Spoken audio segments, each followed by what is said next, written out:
slash interviewing skills. You can always be like,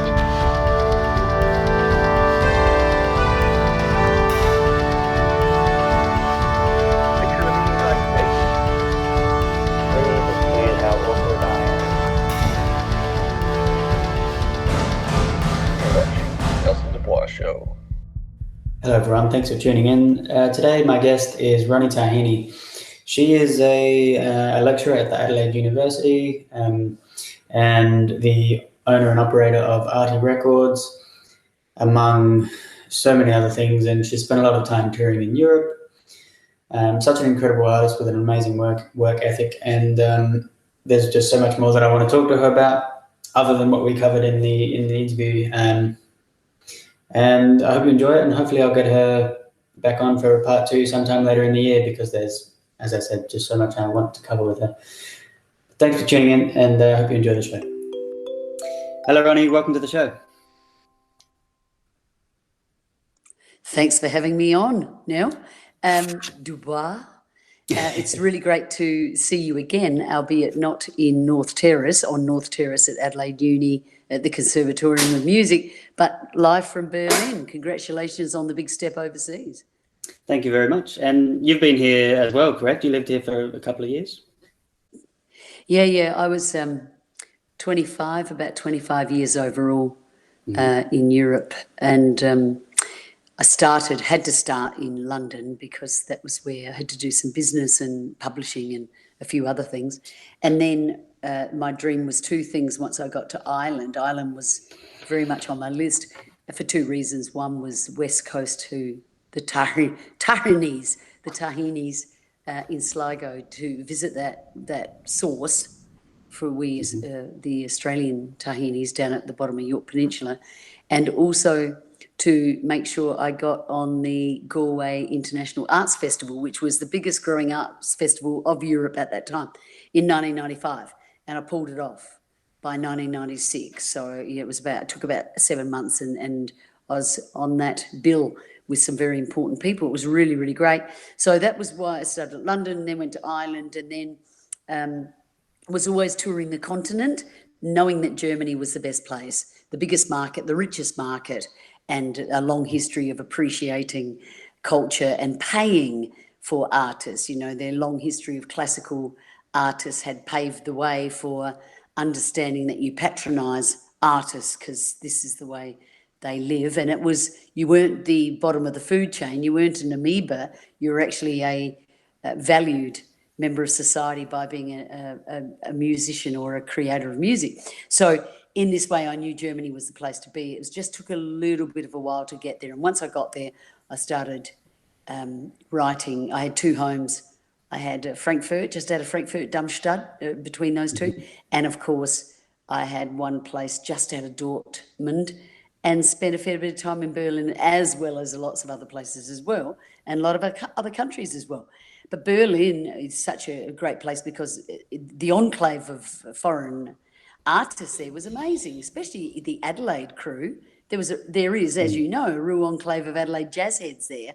And it's a jazz base, it's international, it's incredibly cosmopolitan, everyone speaks English, and it was really damn cheap. So it just invited people to, and everyone who's come out of a Berlin background has come up with some very original art, whether it's Nick Cave or someone in the visual world, more the visual world, and writers. I guess it's cheap enough for people to be able to concentrate a little bit more on their art. And you're in with 3-4 million other people who, I think, is it 3 million now? It's about 4 at the moment. Yeah, 4. Okay, cool. Thank you. Who, it's a really good melting pot, and you can actually feel that when you're there. It's very good, in my opinion. From when I was there, Berlin was like a lot of European centres, art destinations. It was very open to avant-garde. Now, that doesn't mean anyone's making any money out of it. It doesn't mean that anyone is actually living off of their art, but it was a cheap enough town at that time where people could actually be on the dole, or whatever they call it there, Arbeitslosgeld, and still be able to do something highly original, very niche, and still somehow make it work and get exhibitions and get gigs, you know. Zero money, but I was always astonished how people did it, because I was far more business minded, I suppose, at the same time as I wasn't living anywhere, so I had to be business minded, and I had to be ruthless, and I had to be very mercenary about how I ran business. So I couldn't be indulgent and sort of stick around. I had no place to live, so I couldn't get immersed in anything and do anything really, really avant-garde, and it's not me anyway. But Berlin, incredibly, on a Monday night, you could go anywhere and see something that was pretty bizarre. Incredibly good for terribly good for you, you know? Yeah, there's 5 music venues on this street alone, and it's wild. And yes, I totally concur with everything you've said about the culture here. It's just it's wild. And I also we'll get to this again soon, but the fact that you made the move to Europe and the UK with a very, very specific goal in mind, and we'll come back to that as well. But I wanted to kick off by saying that every time that I kind of come back to thinking about you or talk to you in some capacity over email or Facebook or indeed this interview, I just get this huge kick in the ass to think I should be doing something more. And I know that you have that effect. And I know that you have that effect on so many people. I don't know that I do. Okay. I'm not sure. Thank you, I think. So I wanted to ask, is this symptomatic kick in the ass a byproduct of your hard work being infectious, or is it a kind of character or a set of shoes that you step into and you're intentionally looking to inspire people? Excellent question. Excellent, particularly in the way that you've phrased it. Well, to me, you know, I was 4 years old at the bottom of Yorke Peninsula, out on a farm, and you can identify with this coming from the West Coast Air Peninsula, where it's pretty godless, bloodless, waterless, you know, semi-desert. Goiter's line, you know, was way below some of this stuff, and pretty desperate kind of subsistence living was. But I knew at the age of 4, on the tanks, at the top of the tank stand, singing into a warm night with a bit, I can remember it vividly, 4 years old.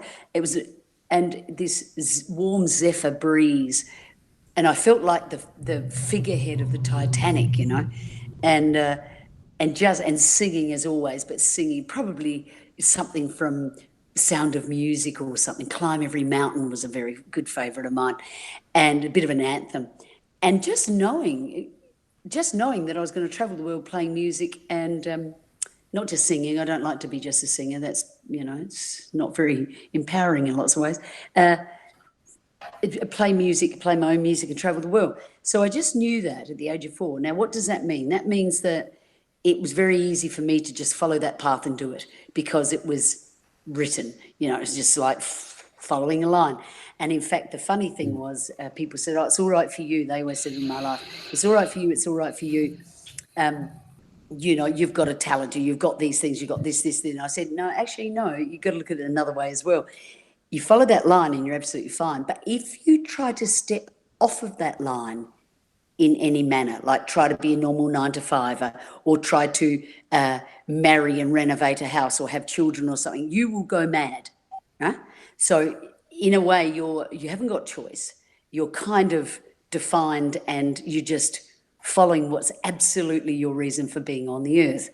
Now, what does that mean? It means that you can have a very simple life by following that. And it also means that you have no distractions. You're totally focused. So when you talk about how do you, one of the things we've talked about formally is, you know, motivation and getting going, and do you need to step into a character to find that energy and motivation? Well, it finds you. It finds you because you don't have a choice. And please get this straight. Please understand, anyone who's listening, that this has nothing to do with how good you are.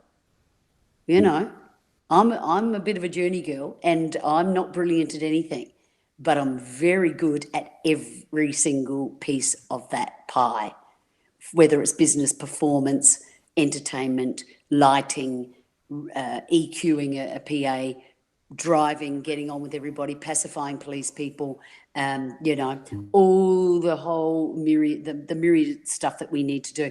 I'm pretty good at every one of those areas, but I'm brilliant at none.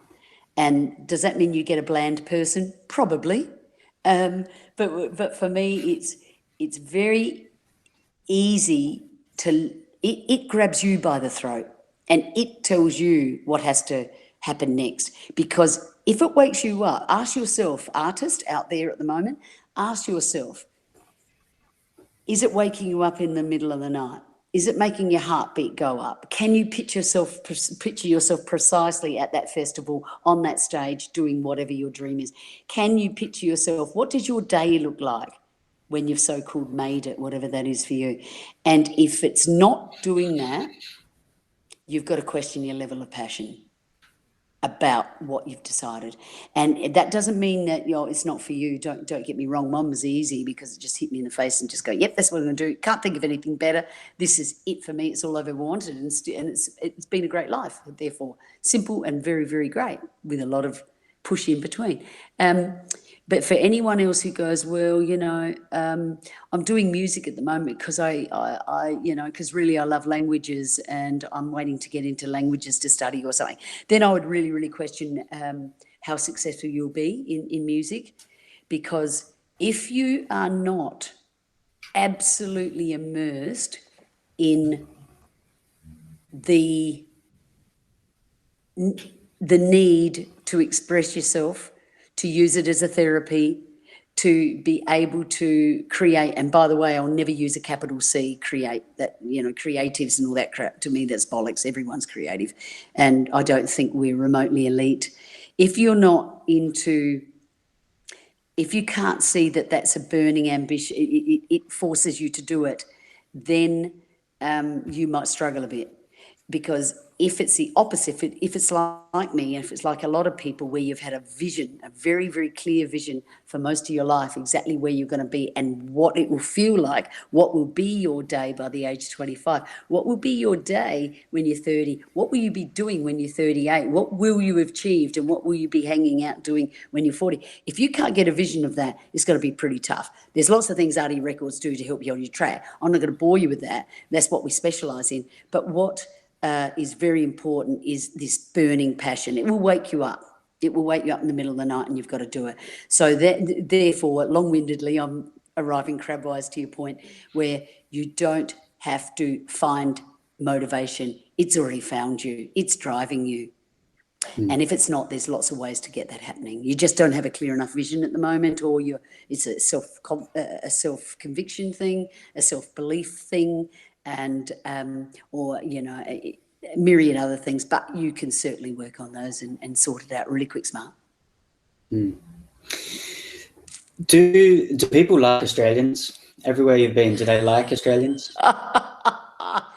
Well, we're not down there with Americans. We tend to be liked in my 25 years. Yes, very much so. And it's because we're so cruisy and we're easygoing, we're fair, we don't sponge off people, we're not full of false sincerity, oh, when you come to Australia, you simply must come and see us. And then when they do, because Teutonic people, like the Germans and Scandinavians and Dutch, they're people of their word. So if you say, oh, when you come to Australia, let's know, we simply must do lunch and come and stay. Well, guess what? They will. And if you're full of crap, that's not a way to remotely operate in life anyway. And so if you've got some integrity and you only speak what you want to happen, you will be much loved there. And it was one of the best places in the world, Europe, for me as an Australian, one of the only, I only knew myself, I was the only female solo Australian there on the tour circuit. There's reasons why, we can go into that later, but but if you are a person who's absolutely straight And you need to be, because you're working in a second language, you need to be very clear. Everything's black and white, no nuance, no assumptions. It's like you're doing business, transaction almost sometimes with your friends, to make it clear exactly what you are and what you mean, and what you're prepared to do, what you can do. You will be accepted beautifully. And of course, you can be very efficient and very professional, but we also have, without us knowing, Australians and Kiwis, we have this really nice casual vibe at the same time. So we'll always see a joke when it's there, and we'll always make a joke when it's there in a month's working. So we're not so, the thing they say about the Germans is, oh God, the Germans are incredibly serious about their fun. Yeah, and we won't ever be guilty of that. And that makes you very endearing. And this larrikin break lots of rules is still appreciated, because it kind of shows the freedom that they don't have. There's a bit of sun in us, and I think that's appreciated, particularly in Northern Europe. So yes, we are loved, and we are pretty nice people. We're loud and we're a bit boisterous, and we're a bit too familiar with calling everyone by their first name. But it's not as bombastic as other nations, and there's not enough of us over there doing music to actually wear that out yet, I don't think. Yeah, I was asking, my grasp of the language is still quite basic, but I was asking a German friend of mine, when I order a coffee, if I did that in Australia, I would say, hello, how are you? Can I please have a coffee? Thank you very much. And it's this whole routine, but in Germany, it's just eine Kaffee bitte. Yeah. A coffee, please, and that's it. And yeah, and you might get the please on the end, you might get the bitte on the end, and you might eine Kaffee. Yeah, no. Totally. Very quick. And yeah, I know it is. And to be fair, Nell, here's just an offside thing. In Denmark is another place I spent a lot of years over there too. It's another home. And the Danish, here's an interesting thing. It speaks a lot about the Vikings. There's a language that doesn't even have the word please as a word. Okay. It doesn't even have the word please. That speaks volumes about the Vikings, doesn't it? But my point being is that when they hang out with Australians, any one of the British Empire, the Commonwealth countries, they're always astonished. The Germans, Dutch, Scandinavians, in my experience, they're always astonished at the amount of manners we have and how we use them all the time. Thanks very much for that, Nelson. That was really kind of you to say that. La la la. Can I please? They're always blown away at our extent of manners, and they always tell me that they intend to do that more in their daily life in their own native language, because they see how positive it is, how incredibly, what would be the word? It just helps bond people so much better and so much more positively. And of course, you get better results from everyone. Yeah. And so that's one thing that we've had, and we can thank the British Empire probably to a point, that really I noticed in my 25 years there of Britishness, which has helped in our way as well. And I think that's an endearing quality, that we have what they, compared to the Teutons, we've got manners more so, yeah. Especially on stage. Oh, exactly, yeah. You've gone into it very briefly already, but can you give a bit of a timeline of your career pertaining to your location and business and industry ventures? Oh, yeah, I thank you for sending that earlier, because I'm very glad, otherwise I would have been stumped. I had to actually write that down because it's been around for a while, haven't I, really? So I'm going to give you, basically a synopsis of how it all happened for me, the timeline of a career which starts 20 years before the career, really. I always played piano. It came from a family, 12 kids, mum, dad, all from theatre and musical background. Dad, the Tahenys, are a long line of tenor singers, farmers. The guys didn't get to play instruments because they're out working all the time. So they were the singers, strangely enough. And the women were the music instrument players because they were more indoor. So that was more of a Victorian old-fashioned thing, even though they're bog Irish. where the girls get to do the instrument and the lads are the singers. I like that a Right. lot. So that was that side, and so we always had this baby grand behind me actually, and I inherited it. And that's had a hammering from the 12 kids, and we all played piano, had to do 2 years with the nuns, and then you could choose. And I was a really bad sight reader because I did everything, just hear the song on the radio and just play it. Pop songs, of course, it's no secret, but I love the way musicians don't tell punters that there's only 3 chords, and it's like saying, I love you, but it's which way do you want to put those words? You, love, I, love you, me, how do you want to, it's the primary colours of pop songs, 3 chords, and so that was easy for me to go around and just make it up. But what it did do is make me a very bad sight reader. So I just did my own thing from about the time of 10, writing instrumentals and stuff, and never lyrics. I got nothing to say, of course. And then when I was about 13, one of my sisters had a guitar, and I just picked that up and hacked it, just shredded it, and did for 25 years around Europe. I traded on the fact I couldn't play guitar, just thrash it, and it worked for the songs I played. So that was, probably from 5 years old, I always played the piano. Guitar, picked it up at 13, knowing that I was going overseas, knowing that you need something that's portable, and knowing that pianos aren't always available because they're rich people's instruments, especially in Ireland. And they're becoming less and less and more seldom. You see them less around, pianos.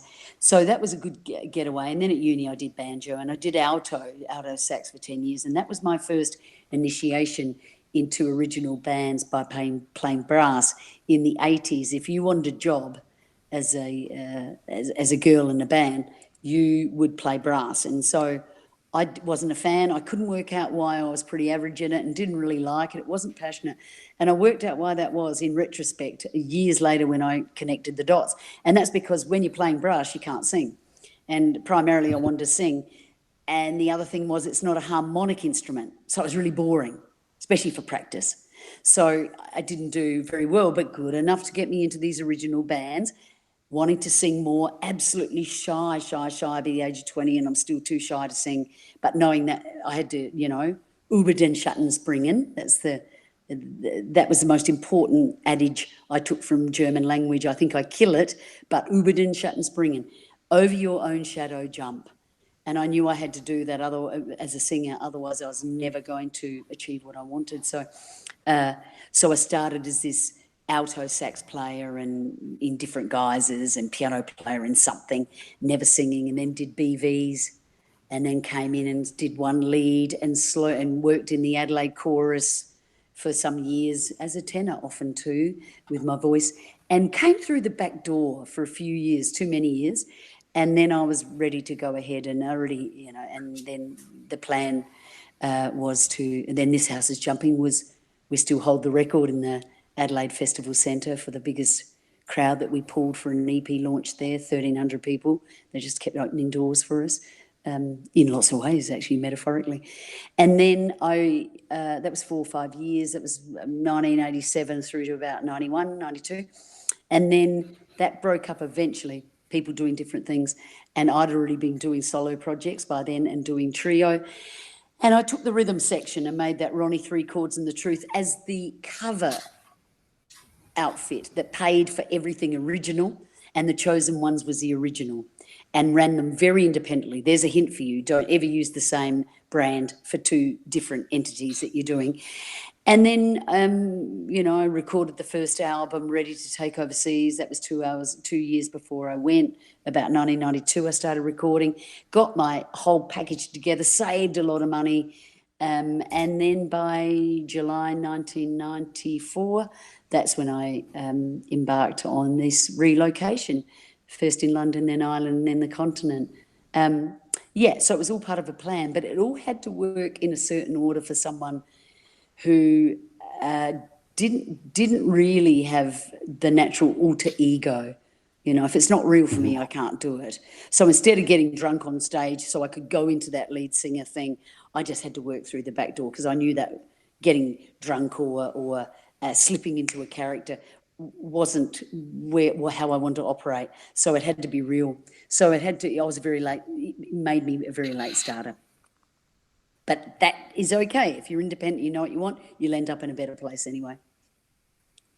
Okay. So when people ask you what you do, speaking now, what do you tell them? Yeah, that's an excellent question.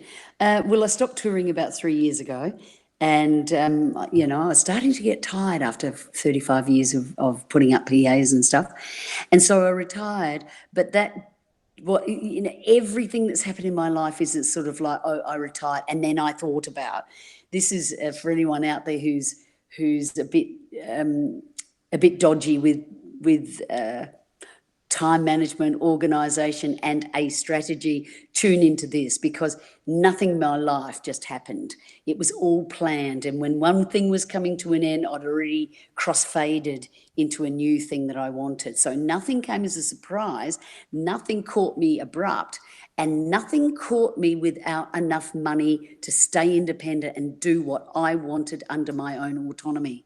And that is the most important thing to me, autonomy. That's why I learnt instruments when I was really young, so that no one else could. If I was just a singer and the piano player is sick, will they bomb out my gig? Suddenly I'm reliant on other people for a career. That doesn't work with me at all. So not that I can't be a team player, it's just too slow. And it's too vicarious, it's too risky. So I made sure that autonomy is my number one thing. So what am I saying there? All I'm saying is that all of these things were part of a bunch of dominoes falling, and it went exactly as I wanted, with contingency. And then you let them go. You plan it, you put it up there, let them go, and then it just happens. It doesn't just happen. Then you can stand back and take one little breather as you're working on them always. And when that stopped 3 years ago deliberately, I'd already been coming back each summer and integrating myself back into the Adelaide system, i.e., introducing myself to the Conservatorium of Music, explaining to them what I had done, that I had set up a bunch of modules. I'd written a book on modules of do-it-yourself, how you could do it yourself. I was the only female I knew as a soloist running around in a van through different parts of Europe, sleeping on the side of roads for some, and then 5-star hotels the next night. So I was going to publish that, particularly with the women in mind, because there's never been a music book done by women. And I never got around to it because the Conservatorium jumped at it, and I still teach those modules now. So I'm a lecturer at the Conservatorium. My forte, I'm the deliverer of the career guidance arm of RT Records, and I deliver that stuff. So you'd say that I'd be an advisor or a consultant for people's careers, and I'm a very good writer of very structured, this is what you need to do today, tomorrow, the next day, strategies for people to get them to their next place. And of course, I don't dictate where they come from. I ask very, very specific telling questions that give very telling answers, and that means they tell me. I find out the information, what they exactly want in their careers, and then I sort of jostle the Rubik's Cube and come up with something that works for them. And then we nurture them on the way. So that's one very big part of my life. I also always kept up my teacher's registration as a high school PE and music teacher. So I still teach full time. That helps me help scholarships and stuff for next original artists. I put a scholarship together for original artists who are trying to get somewhere, and we help them on that out of high school, out of tertiary, out of the con, into their careers, and nurture them through and mentor them through. That enables that to happen as well. And then I do very little writing or playing of my own these days. Tend to do a lot of event management as well. I have a group of 2 or 3 subcontractors who help in RT Records. So I guess I'm still wearing lots of hats, although coronavirus has been very, very good at slash and burning a few of those hats. And I can't believe I've actually got time off. I've stopped being on a lot of voluntary organisations and boards. Sadly, that was just too many, 90 hours a week for 35 years. It's just too much. So I've had to get off of those kind of things to make sure that I can concentrate more on the label. But I would say that, yeah, what would I mostly be? I think probably I think what artists lack the most is a vision. They lack, with the lack of vision is often a lack of self-conviction, and that's the arts world. Very flimsy, very delicate, precious little people often. And so you need to be a rhino a bit, and people get there, they get there not. It's self-regulating. I think because they are the weaknesses in the industry, and I think time management is problematic. I think self-discipline is massively problematic. I think organisation is problematic. Mental health is questionable in the arts. I've applied everything I know in the PE, the physical education side of life, sports, and applied it to music. And that's step by step. And that's what I do with musicians and slowly bring them through. 80% of what I do is psychology. Yes. Yeah. I 100% agree with the psychology aspect of it. It's more than just a job. It because people pursue music because they love it, but then it's so difficult to balance a love and an income, and it's very, very difficult to chase it unless you are sure that you love it and that you love the method of pursuing. Can I just give a brief story of where I'm at with yes, please. With coming to Germany? So I kind of why did you, Nelson? Why was why did I move to Germany? Why is Berlin? Yeah, because of the whole jazz keyboard aspect. Well, so the original plan was to move to New York, USA, and it's just become abundantly clear why that would be a silly idea in 2020. And also, you know, silly idea or not, it was impossible to get a visa. So I've ended up here in Germany instead because it was a very, very solid second choice for me.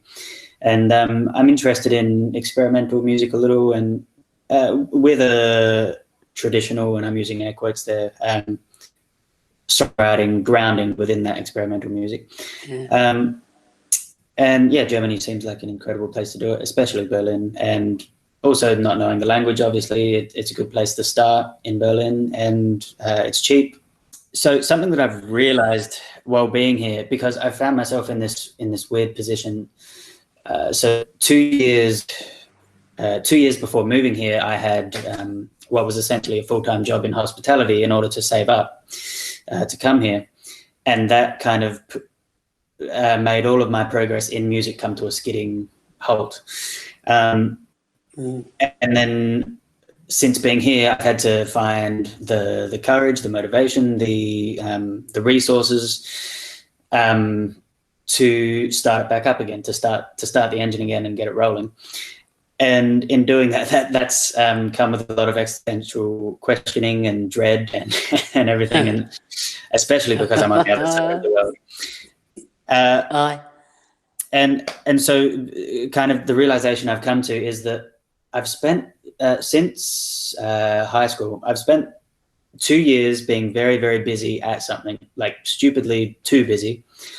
And then I crash, and then I find something that pulls me back up again. So for example, at the end of high school, I just got way too busy, end of year 12, and I crashed, and then I found uni, and then that pulled me back up. And then at the end of uni, I really fizzled out, and then I got asked to do a huge film score that was going to take up so much of my time. So that pulled me back up. And I just got really, really sick of that process. And now I've found myself saying, well, now I'm going to pull myself up, and I'm going to actually write music for myself. And that's a huge thing to realize, obviously, that you've never written a song for yourself or really been your own best friend in terms of your career.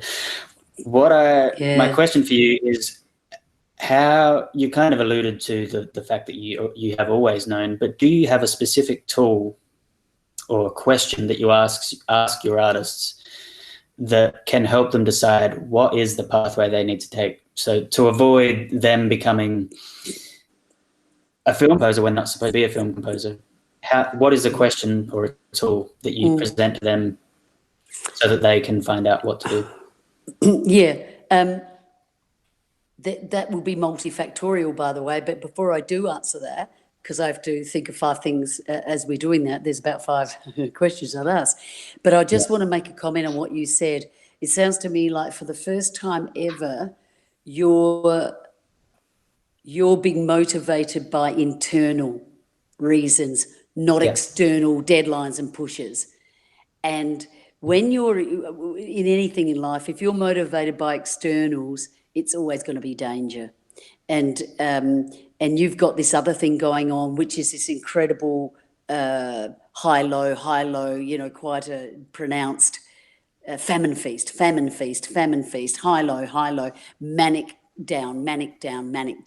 I don't mean that necessarily as a capital M for manic or anything, but this is the manner in which a lot of artists work, from famine to feast, because they get a commission, then they don't, then they do, then they don't, and hurry up and wait. And so in this way, you can get absolutely exhausted with that, or you can try to even it out and you start being the boss of your own stuff. And then once you're on that and you can start, if you've got a long-term vision and a plan, you will know when those offers come along, which ones aren't going to serve you. So, you don't even get involved and wear yourself out for someone else's gig that either is not your cuppa, it could be kids' songs, or some stage rock opera that's not really you anyway. And if you know your destination, you know what you're here for, you know what you're aiming for with your music, it tells you immediately as you work backwards, you can say no. Because what happens with most artists is that opportunity runs them, not the other way around.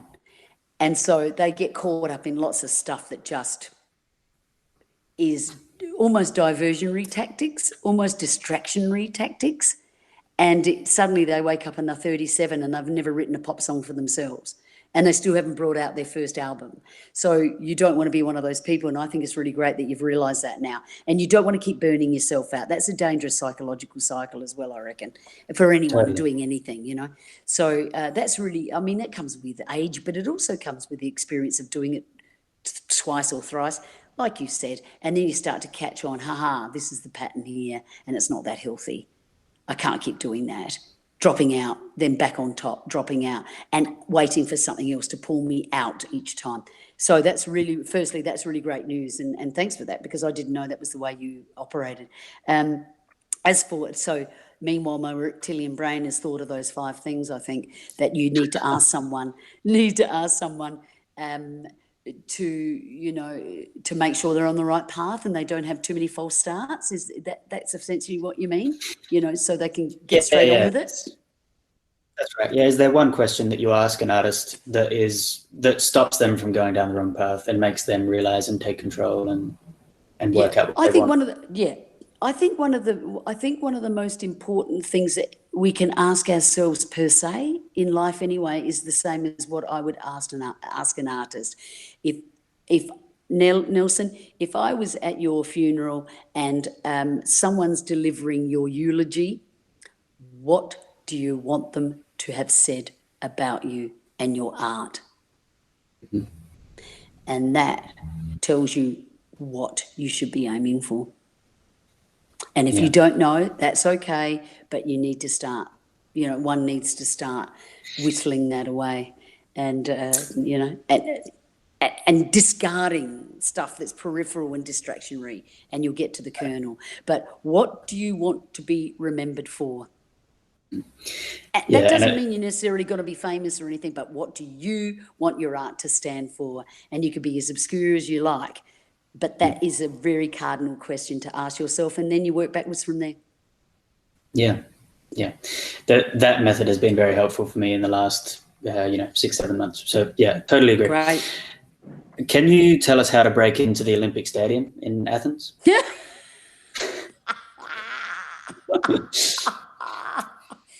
I can't believe it's true. All these stories are true. And this is just, you do music, but you've got these parallel universes happening all the time. It's just brilliant. Yeah, I don't know. What was that? That was 2004. 2004. So Sydney had the 2000 Olympics and done a pretty good job. We had 40,000 volunteers on each corner or something, and it was very helpful. And then the Greeks, it was coming home to the Greeks in 2004. And the problem is, this is a country that doesn't do volunteer work very well, and there's always money in it. So they couldn't get enough people, and it wasn't well organised. There was lots of other stuff, a lot of other circuitous issues that were going on around with their economy and stuff. So they were only about 3 weeks before the opening ceremony, and there was.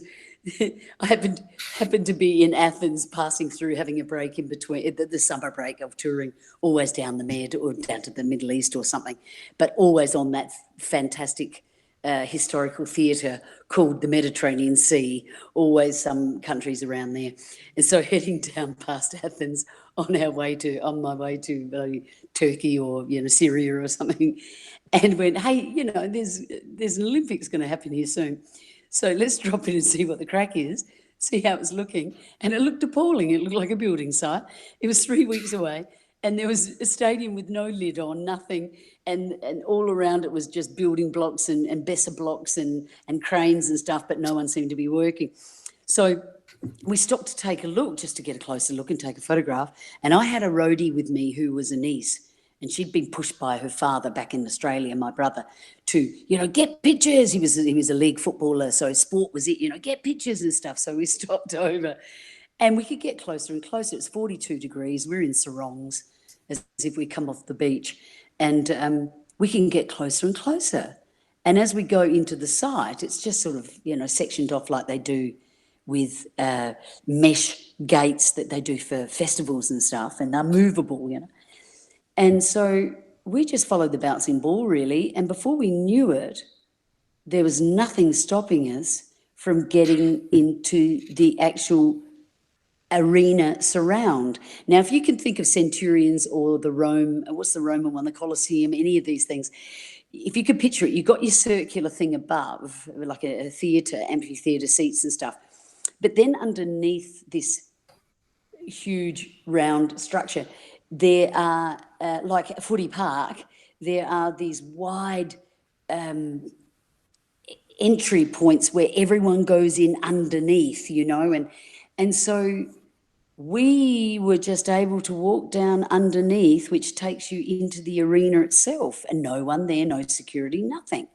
And and everyone's going, hello, they're coming the other way, hello, how you going, all in Greek, nodding, and in we went. Couldn't get our heads around it. This is amazing. And then when we got into the theatre proper, they were filming. There was a film crew filming one of their great hopes, not the sprinter, but the high jumper. So they were filming for national TV this high jumper, beg your pardon. And so it came to pass that it hit me that they actually thought we were part of the crew, catering or something. So that's why we got in, no worries at all. So now we're in there though, and you've got to grab. Here's a little tip for any musician in the world. There's not a lot of opportunities. Grab everything you see, right? So we're in the theatre. We're in this amphitheatre. So in this arena with no lid on, beautiful, bright blue Mediterranean day, hot as. And so now we're in there, and they've only just painted out with chalk 100 metres, the 400 you could see, the discus area you could see, and the javelin area. So we proceeded to try each of those out just to give it a bit of a test. And so as we were running around, as we're finishing our 400, the film crew of the long jumper, of the high jumper, slowly, precariously stopped, and their whole crew started looking and turned their cameras around to us, looking askance at each other, going, like, have you booked those? Have you booked these, or are they next? What are we doing? Who's got the shoot sheet? What are we doing next? Is this off script? What are we? So we've come in and finished our big 400, taking photos of ourselves, think is brilliant, and then before you know it, they started filming us, and so that was the easy part. And then after about an hour of trying all these things and just play acting and having a laugh, sitting in the stand with a clock, they've got the big clocks up there and none of it was working. Then we thought, okay, look, it's 5 o'clock or something, we should get out of here. And then we couldn't get out. The film team and the caterers, that all left while we were laughing, and we were locked in. So I like to think that it's really great, This is typical of some countries. You can always get in, but you just can't get out. Yeah. And so we climbed over the fences, of course. That was cool, and shredded our sarongs.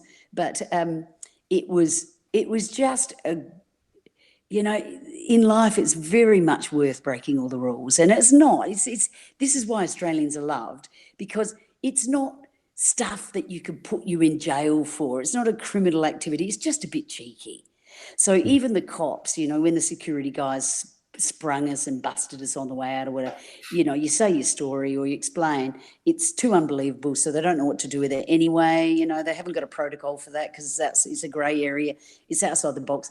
And also it's cheeky. It's kind of funny. So they let you off. And here's the thing, let's not be sexist about it. It's a fact. You're a girl doing silly, loutish, larrikin behaviour things. Scot-free. It's an open passport to the world. That's how it worked for me anyway. That is an incredible story. Well, one of many. Let's just take two. I'm going to just grab some water. Cool, and we're back. So which daily habit can you attribute most of your success to? Okay, we had a slight dropout. Yeah, we had a slight dropout there, but I think you said, which habit do you attribute most of your success to? Is that right? Yeah, something you do every day. Yeah. Oh, there's a battery of things, but one of the things that's there's probably about 4 things that are really important, but one thing that is good for anyone in any industry is to do with integrity, but it's particularly poignant for the arts, and that is keep your word. Keep your word, because no one else does. And that already puts you 80% over the parapet of anyone else. What do I mean by that? I just mean that when you're at a club late at night or it's a festival, and you have these hub bars, like the clubs, the festival hubs after, where people can hang out, or there's a little industry hangout place, and you happen to be there and you run into someone and it might be 4 a.m. and they are leaving on a flight at 9 a.m. and they say, well, if you want to, if you want something from me and you want to follow this up and I'm very interested, we need to meet in the lobby at 7:30. You're there. You need to make sure you're there. And you do not care about sleep or circumstance, because it's all very easy. This is a nocturnal industry. It's full of borderline personality industry. It's full of flaky people. It's full of people who don't function in a 9-to-5 world. So you've got often not artistic, creative people. You've got people who just fall out of the 9-to-5 because they can't operate. So it's a very wide field of often non-performers as in life, and some very underachieving people. Sorry, but that's the facts. And so if you are one of the people who has no excuse, who don't use excuses, and don't use, oh yeah, I really wanted to meet the guy, it seemed important, but it was 4 o'clock and I fell asleep, and and then I'm no good in the morning, so I just missed, they flew out, and I of course I followed up with, I sort of tweeted later, but too late, lost your opportunity, dead, you're over if you keep doing that stuff. So in this way, keep your word. It's incredibly simple, but very few people actually do it. And don't ever be one of those people who says we simply must do lunch and not with no intention of follow up. That's really, really bad behaviour in life anyway. Don't say it if you don't mean it. That's really important because everyone knows you're a straight shooter. You could do a lot of your business even on a handshake because they totally trust you. And that was one of my big really, really big advantages was people could totally trust me. Didn't matter what was happening in the background, I would be there. So that reliability is really important. The other thing is, I'm not going to say get up early and do your work. No, that's crap. It's a nocturnal. I am a total farmer, early bird, early worm, whatever it is, early bird. But most people aren't. And I think that's been of my advantage. I've only slept I've only had 4 hours sleep for about 35 hours because I was an early bird. So I would be up doing 4 hours, 6 hours work before everyone else even got out of bed. And then, of course, when it came to going on stage at 9 o'clock, 8 o'clock in the night, I was knackered, but I would do it. You go to bed at 2 and naturally I'm waking up at 6:30 again. So you're operating on 4 hours sleep. You need to be a person who can operate on not a lot of sleep and be able to work physically and mentally quite long. These are kind of secrets in a way. Being emotionally independent, being physically independent, and being financially independent, being autonomous, and knowing what you want. And don't get distracted by other opportunities. The problem in this industry is that we love our egos. And when Nelson rings me to say, Ronnie, would you like to do an interview? My first reaction is, oh, that would be great. I'd feel important. But then you have to look and go, no, actually, what can I do to help this person? Does he actually need me, or can he get a million other people? Yeah, he can probably get lots of others. He's asked, he wants to do blogs. I have been in the industry a long time. I maybe have one kernel of wisdom that's useful. I'm happy to help share that. I'm happy to help you. And in the industry, that's also a very rare thing, and that's the final thing I'll say about it, which is we are so fixated on what can I get, what can you do for me, what can you do for me, when really our main mindset should be for anything, what can I do to help you? What service can I offer you? And if you do that, it's a little bit of a revolutionary switch around. But once you're able to do that, it takes out all the desperation in yourself about while you're in that room trying to get your talons and cling on to the most powerful person in there who happens to be from Sony or something. It stops all that desperation and that look of desperation you have. It stops the parasitic nature of what we do, because people can see that. People can see you're a user, a sponge and a parasite, and you give nothing back. So if you can turn that around and go, okay, this is an important opportunity because I can really help someone else here, and maybe there's a kickback for me, maybe there's not, but at this moment I can afford to do that. I can do 4 things every month, and this is going to be one of them. And it's as simple as that. That's time management, and it's knowing what you want. I guess I've said about 5 things. I got a bit of a chuckle over our email correspondence setting this interview up. You said something like, I'm out the door now for my usual run or walk or something, and then beer. And like it's kind of as if you do that every day. And I think I remember you saying that you're a Cooper's sparkling ale drinker. Yeah. Right? Good memory. Yes, I do my day's work for 12 hours or something, and then I go straight to the office, which is the beach. I live on the sea here. So it's straight down to the office. That's where I do a lot of my thinking and, work out my next 2 years or whatever. So the office is the beach. And then on sunset, after, read my book for a bit, whatever book I'm reading at that moment, or work, after I finish working on stuff. And then I just sit and have a very chilled Cooper's ale. What is it? Cooper Sparkling Ale, as the sun goes down. And frankly, I just think I'm a queen, and I just think I'm the luckiest person. But I've already put in 12 hours of work, you see. Yeah. So it's great. I love it. Yeah. I'm a fan of Cooper's as well. If there's any Germans listening or anyone from outside of Australia, check it out. Do you drink coffee as well? Oh, look, not often. Not at all. I'm, once again, that Britishness. I'm not a fan of the imperial ages of what, colonies and those powers that did it. But I tell you one thing I'm very thankful for, apart from manners from the British Empire, is their tea. And I've been a wanker vegan, vegan, everything's vegan. I can't believe that, suddenly something I've been doing for 30 years, I can't even afford my lentils anymore because suddenly I've become a world trend. So being a wanker vegan, I'm not really, because I still have to have milk in my tea. British Empire tea, and I've tried every one of those other milks from almond soy or you name them, I've tried them, and they just don't cut the mustard, So I'm a bit of a hypocrite there. So I'm more of a tea drinker, a couple of cups in the morning with a couple of chapters, and I am absolutely firing for the rest of the day. I love it. It's one of my little 6 must-have for the day, and they're pretty simple things, and I just think I'm the luckiest person in the world.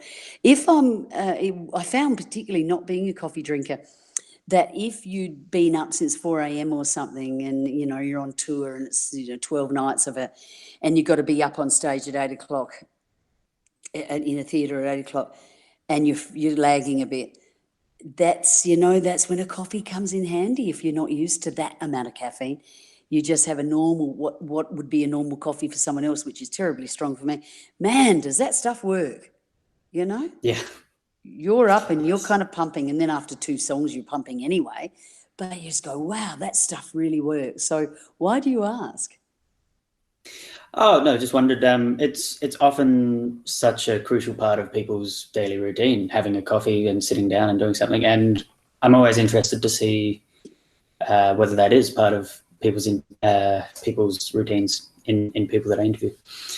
Oh, okay. Well, there you go. And not with their writing, like as an adjunct to their writing, just in general. Is that what you're saying?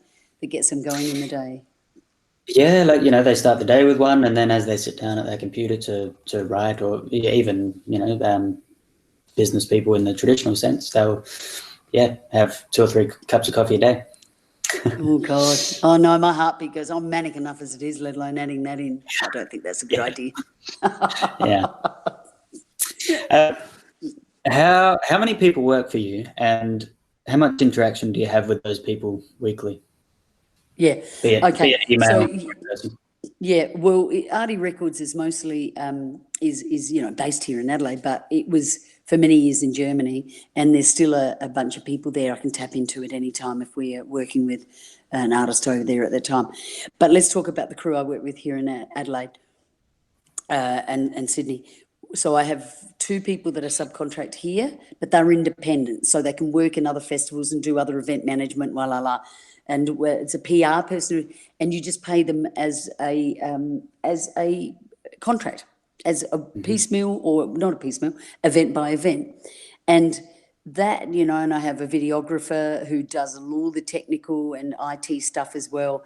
And you just come to your own arrangement with those people who are very, very good, and they're available and are incredibly loyal. What you need is loyalty, and you need people you can totally rely on. So Deb Husted and Steve Hughes are guns at that, here in Adelaide.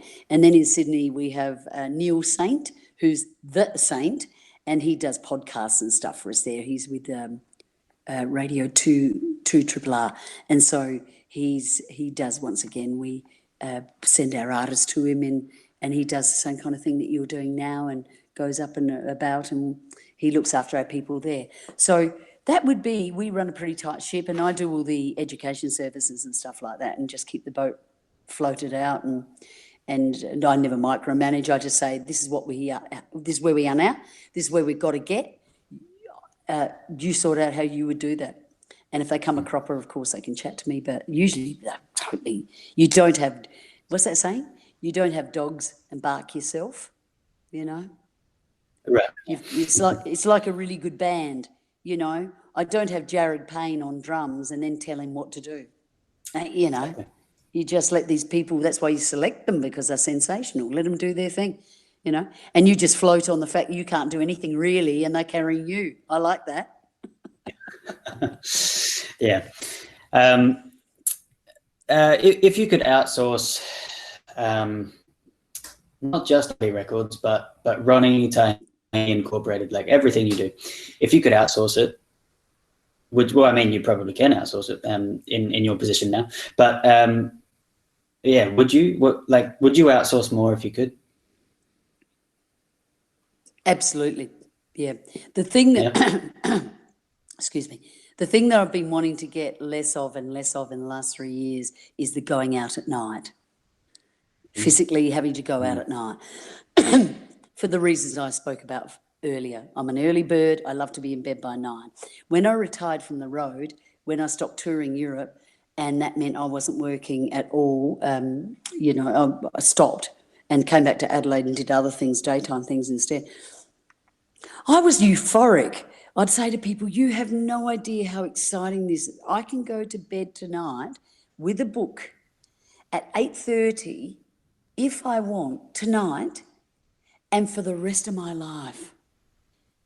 And people thought I was just simply insane. But they had no idea how euphoric I was with that revelation, that I never had to go out again because I'd done late nights when I was just the wrong time of the day for me. So the first thing I have already put in place is that I hand over a range with the artist, with Deb, with myself. We go through the whole procedure of an album launch, or the whole 3 or 4 months. We step it out. I do the strategy for it and everything, nuts and bolts, put the media together, do all that stuff.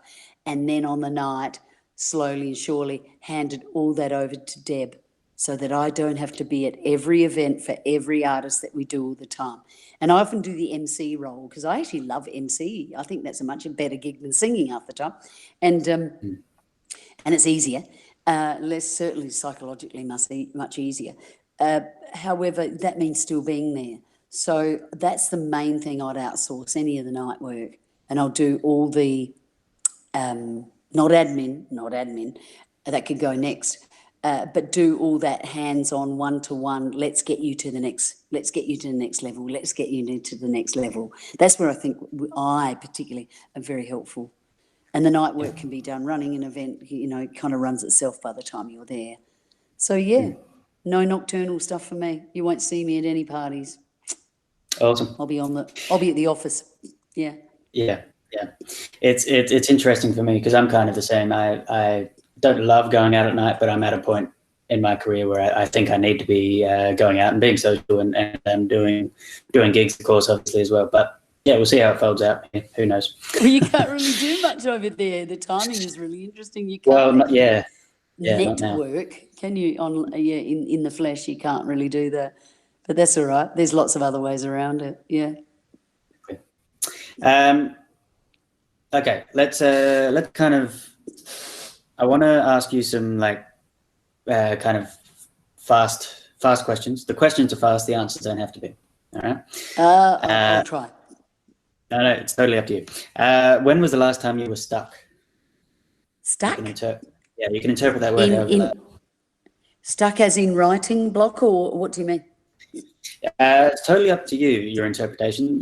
Could be writing block, or not sure where you should go over the next week, or totally up to you. Yeah, okay. That's a very good poignant moment actually over the last year. I've had to think, and it's the first time in my life I've never had really, really obvious direction. It's always pointed itself out, and I've made sure I know exactly what's going on. And you've got to know yourself very well, so therefore I've always known where I'm going.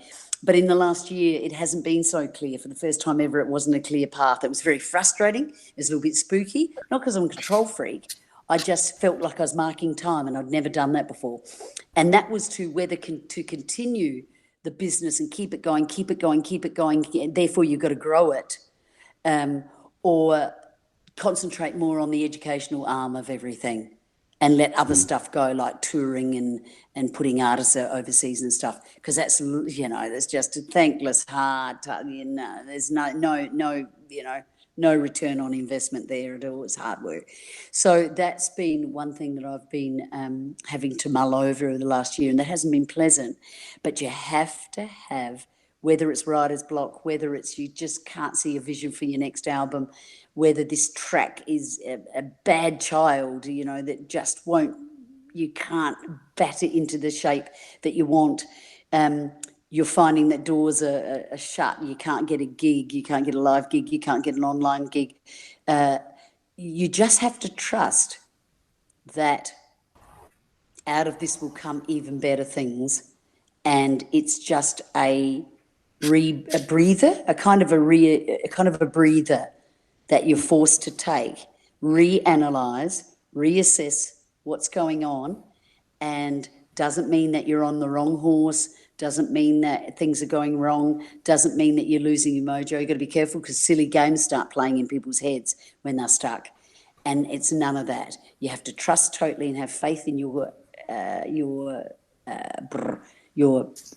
talent, but more your direction and vision, that you've got to be able to restart. And when you do, you actually would have taken a jump and you start up very much on the next level. So, you know, and I must admit in that last year, you know, I've had to heed my own advice very, very well, because sometimes I went, man, I feel like I'm going backwards here. What is my decision? I've never been indecisive and having to make that decision. Well, it was helped along by Corona, like everyone's life and decisions were made and helped by Corona. And that gives people a breather, enough time to actually have perspective and reflection and go, aha, and just think quietly and go, might take a week, and go, yep, that's what needs to happen, and never look back. So, yeah, but that's the first ever for me in my life at the age of 60. Okay. First ever. I don't wish it on anyone. But it's certainly important for growth. Maybe this is a similar question.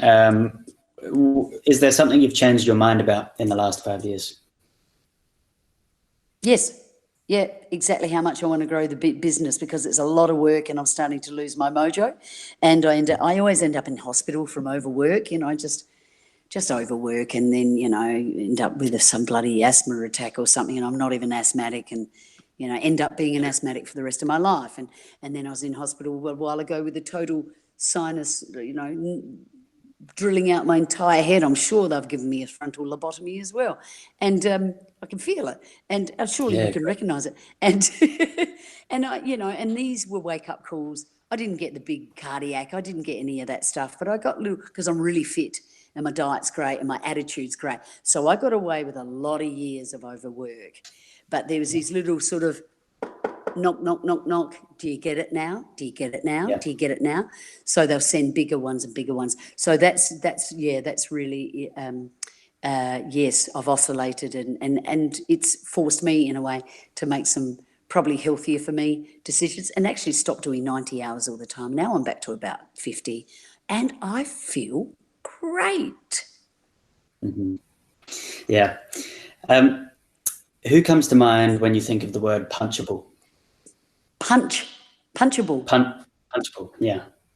Well, I suppose I should be saying Trump, but he's far too entertaining.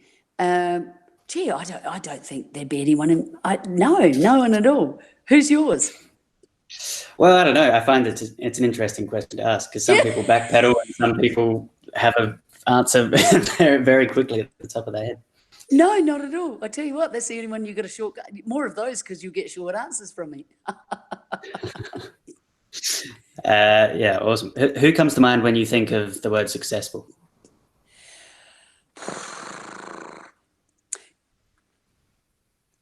No one. But there are highly successful people I admire, and for lots of different reasons. Someone like Madonna. Do I like her music per se? No. But do I love her work ethic and her absolute dogged smarts? Yes. You know, read her story.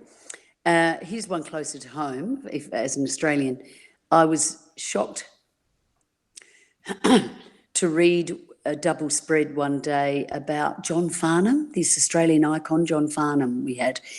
And they were talking about his 40-year career, which started very early, and then he went to fallow years. He was doing RSL clubs and leagues clubs and stuff, and cabaret clubs and stuff. Fell out of fashion for about 3 or 4, 2 decades or something. And then Wheatley grabbed him again and, either took him off the road or repackaged him. And then his big re-debut, his renaissance was You're the Voice, right? So it was that period, and he'd been interviewed about that. And so the interviewer said, what do you see in your 40-year career? What's been your biggest, what's success to you? You've seen the highs, you've seen the lows of the industry, not just in Australia. What's success? And I was astonished. You know what his answer was? This is a guy who's got an incredible voice. He's done all theatre. He's had to do the bottom of the pit stuff. He was a young success guy, not much older than Bieber. You know, he's all these different, this palette of strands of a career that he'd had, and all different parts of success, and coming back with Roaring Jack, the voice, or should I say, the voice, and going global, the first global album and single at the age of 50 or something, you know, incredible success. And you know what he said his success was? Finally being able to give up smoking. And I love that. I love things like that. I love things that got nothing to do with their careers. Things like finally overcoming shyness, or, you know, what's someone's success. You know, maybe for you it would be, I don't know what it would be for you, but maybe it would be for me it was, when I was on the road, it was when I finally had to have A1 posters. That was a kind of landmark. I went, oh my God, I've hit the big time now. They're asking for A1s. Oh my God. So, you know, you get these little signposts all on the way. Success is, of course, if you're nothing without success, you're nothing with it. You know, we know that. So it's really about, if you get on with yourself, and you've always been able to get on with yourself, and you actually think, if I had a mate, I'd like him to be like me. You've already won the jackpot. You don't need to go any further. You know, you just keep refining. So I don't know, what would be yours? Well, yeah, I think by definition, success is wanting to do something and then achieving it, I guess, and that can be as simple as giving up smoking, or I think well, you know, this podcast, you know, I think I'm not sure when this one will come out, but I'm about 4 or 5 interviews in, and it's not that the podcast itself is successful, but starting it is a huge success for me, because it's something I've been interested in but not sure if I wanted to pursue, and the actual decision of pursuing it was a success for me, because something I thought about quite deeply, because I didn't want this to be a distraction. I wanted to add to my life and what I want to achieve. But I wouldn't put a person on it either, I guess. It's rather just a definition, I think, of wanting to achieve something, no matter how small, and doing it. Yeah, and can I ask, with your podcast, for example, when you're saying it's something that's been in the back burner for a long time for you, and it's not a distraction, and you learn tips out of it, you get to ask the questions you want to ask of people that you've chosen. What's the bigger message? Is it for other people is it mostly for musicians you're targeting, for other musos in your situation as indie artists? What is it for you that you want to get out? I'm just curious. There's no I'm not cross psychologically profiling you or anything like this. I'm just really curious, because I really admire the amount of time you would sit with someone else who talks bollocks like me. But you know, what will people get out of it? There's a few different perspectives. What I get out of it comes from a few different angles. I am really enjoying having conversations with people that I feel like I should have connected with more when they were in my life, a lot more, such as yourself. I feel like, you know, it would have been, maybe 4 years ago that you were lecturing me at Adelaide Uni, and you know, it could be a bit weird to have a relationship and talk how we're talking right now with someone like yourself. Not necessarily, you didn't really make it weird, but well, I am. But it's given me an opportunity to reconnect with people now that I'm older and I'm on the right track. I think it's given me an opportunity to reconnect with people in that sense. I'm learning a lot about creativity and how to make decisions and creative processes. Also from a financial and business perspective, I kind of really sat down with myself and worked out what do I want to do? What's my 5-year plan? What's my 10-year plan? And I didn't really have a 10-year plan. I had what's my 2-year plan? And in that, I wanted to be as very similar to what you were saying. I wanted to be autonomous. I wanted to have total control over my work. And I think I need to build up my own audience to do that. And this is one of the ways that I'm planning to do that. By offering value to other people via getting in contact with people such as yourself and people that have a lot of advice and information to offer, and then packaging that, it out to the world. Hopefully that gives people value and they follow me along. And when I put out music, they know who I am. You're a blogger. You're a pro blogger. Yeah. But you know, when you mentioned that about creativity and what's your artistic shtick, you know, what's your point of difference? What's your style? Where is it? You know, where is Nelson Du Bois? Where is his thing? When it comes to creativity and your art form and your expression, that's one thing. But marrying it with the business side, marrying it with the marketing, marrying it with selling, being able to sell it, get it. See, this is the most difficult thing artists do, because I've got this old, very, very old-fashioned Eastern European, you know, money is bad, it corrupts my art. It's 300 years old, you know, and we get savvy. And I think most artists are realising they must get savvy. So it's an interesting thing to be able to write your art, create your art, but with a vision that it's going to go somewhere.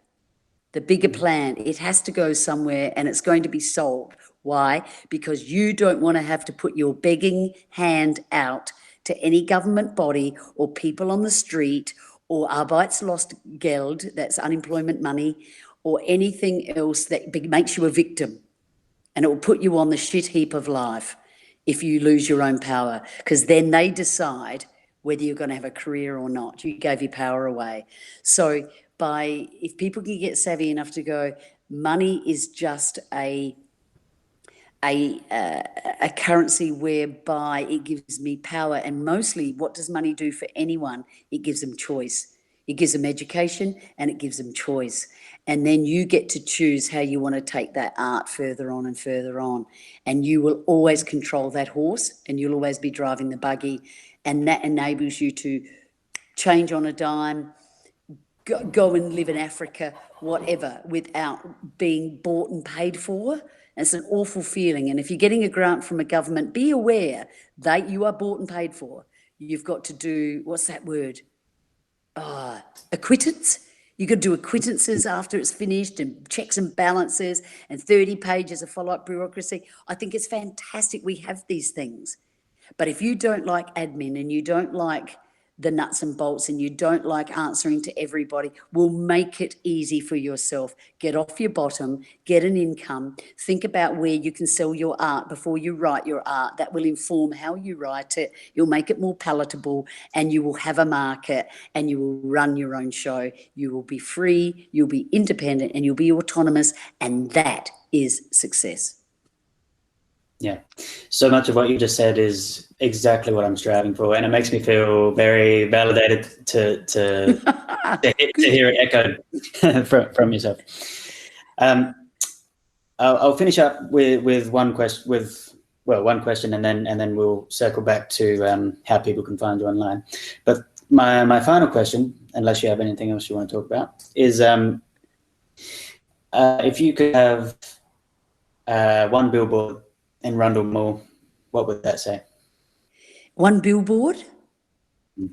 One billboard in Rundle Mall, and it was devoted to something that I got the freedom to create or make or something. Or is it to say about me?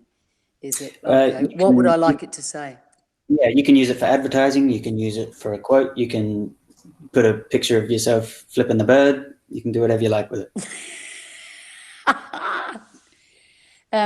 What about the ocelot must kill every day in order to live?